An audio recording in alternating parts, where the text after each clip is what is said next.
दोस्तों, पिछली वीडियो में अपन ने सेंटेंस के 6 प्रकार देखे थे, जिसमें पहला सेंटेंस असर्टिव था, दूसरा इम्पेरेटिव था, फिर नेगेटिव था, इंटेरोगेटिव था, ऑप्टेटिव था, एक्सक्लेमेटरी था। तो मैंने आपसे बात की थी कि मैं आपको सेपरेट वीडियो लाऊंगा। मैं पेज पर एक वीडियो बना रहा हूं आपके लिए कि असर्टिव का नेगेटिव कैसे बनाते हैं। ये असर्टिव का नेगेटिव बना रहे हैं और टेंस रहेगा आपका प्रेजेंट सिंपल। प्रेजेंट सिंपल बहुत ही ज़्यादा डू एज डायरेक्टिव में पूछा जाता है। प्रेजेंट सिंपल की पहचान क्या है कि लास्ट में यदि ता आता है और फिर हा आता है तो वो प्रेजेंट सिंपल होता है। प्रेजेंट सिंपल में हेल्पिंग वर्ब कौन सी लगती है? डू और डज। क्लियर है? अब अपन बात करते हैं कि इन सेंटेंस को ट्रांसलेट कैसे करेंगे और बनाएंगे कैसे।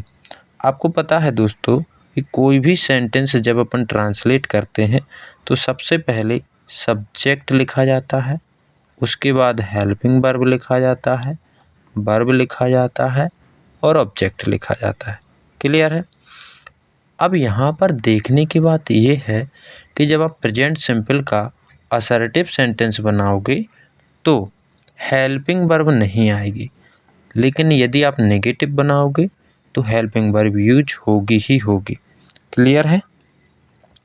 पहला सेंटेंस है, इसको ट्रांसलेट करते हैं कि वह जाता है। ही गोस।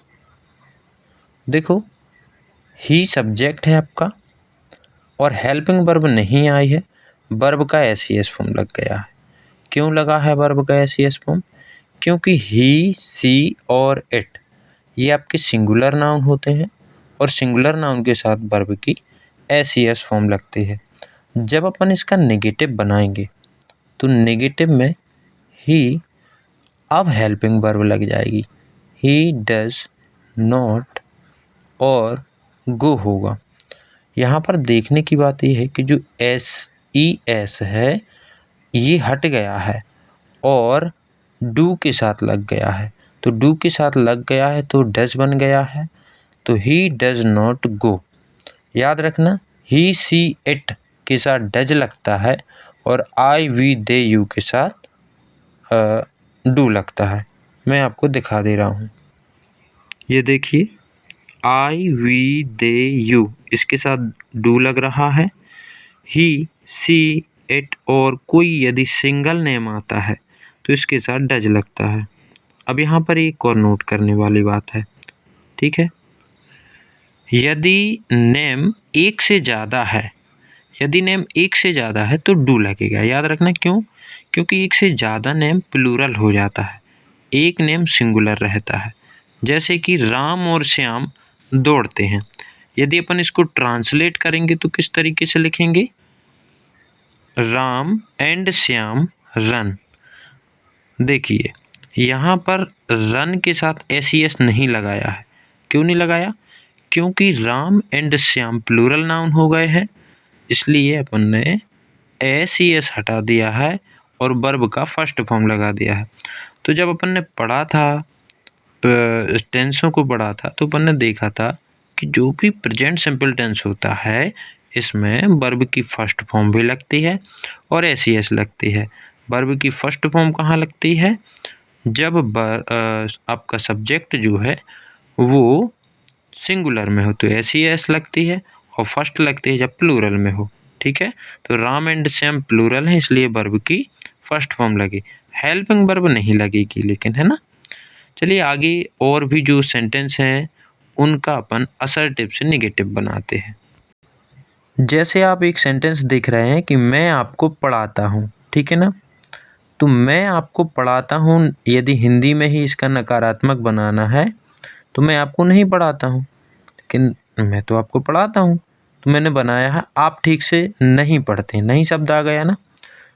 तो इसको ट्रांसलेट कैसे करेंगे, ठीक है ना। ठीक है, करते हैं अपन, ट्रांसलेट करते हैं। क्या लिखा अपन ने? I teach you. देखिए, आई के साथ वर्ब का फर्स्ट फॉर्म लगाया है। क्यों?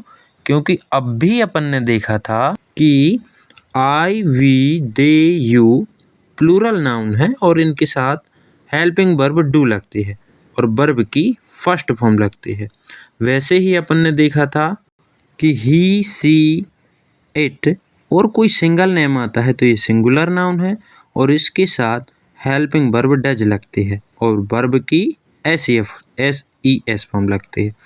ठीक है, अब जो आपने देखा था कि मैं आपको पढ़ाता हूँ, आई टीच यू, आप ठीक से नहीं पढ़ते हैं, इसका यदि अपन को सेंटेंस का ट्रांसलेट करना है तो नहीं पढ़ते हैं प्रेजेंट सिंपल में है और आप क्या है यू, तो इसको किस तरीके से ट्रांसलेट करेंगे करके दिखाओ। अब मैं कर रहा हूँ, ठीक है। मैंने लिखा you do not study well. You आपका सब्जेक्ट है, यू क्या है आपका, यू सब्जेक्ट है, ठीक है ना। फिर डू आपके हेल्पिंग वर्ब है। तो मैंने आपको जब भी बताया था कि जब भी नेगेटिव बनाते हैं तो हेल्पिंग वर्ब के बाद नॉट लगाते हैं, ठीक है ना। उसके बाद आपकी वर्ब आती है, ठीक है ना, फिर उसका एडवर्ब आता है। तो आप ठीक से नहीं पढ़ते हैं, you do not study well. Clear है। अगला सेंटेंस है वे क्रिकेट खेलते हैं, ठीक है ना। और इसका यदि अपन को नेगेटिव बनाना है तो कैसे बनाएंगे, पहले इसका अपन ट्रांसलेशन ही कर लेते हैं। दे प्ले क्रिकेट, ठीक है ना। वर्ब की कौन सी फॉर्म लगाई अपन ने, फर्स्ट फॉर्म। क्यों, क्योंकि दे क्या है, प्लूरल नाउन है, ठीक है। अब यदि अपन इसका नेगेटिव बनाएंगे तो किस तरीके से बनाएंगे, they do not play cricket. मैं आपको कुछ वर्क देता हूँ, ये एक सेंटेंस आपको ट्रांसलेट करना है और इसका नेगेटिव भी बनाना है, कमेंट बॉक्स में बताना, ठीक है। जैसे सीता गाना गाती है, सीता गाना नहीं गाती। कल मैं आपको बोर्ड पर बहुत अच्छे तरीके से इन सारी सेंटेंस को और अच्छे तरीके से डिस्क्राइब कर दूंगा। नेगेटिव को अपन और अच्छे तरीके से पढ़ लेंगे। देखो, एक एक टेंस का नेगेटिव पढ़ने वाले हैं अपन और एक एक टेंस का अपन इंट्रोगेटिव भी पढ़ेंगे, क्योंकि नेगेटिव इंट्रोगेटिव पर ही आपका डू एस डायरेक्टिव बेस होता है, ठीक है ना।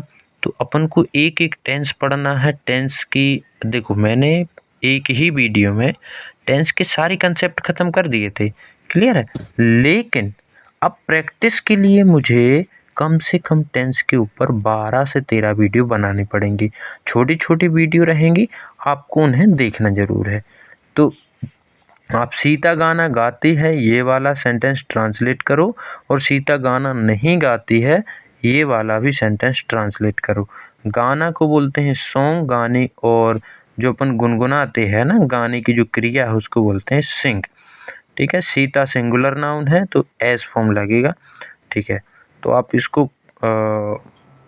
आई होप कि आप इसे ट्रांसलेट करेंगे और कमेंट बॉक्स में कमेंट ज़रूर करेंगे, ठीक है। मिलते हैं कल अपन बोर्ड पर। Thank you.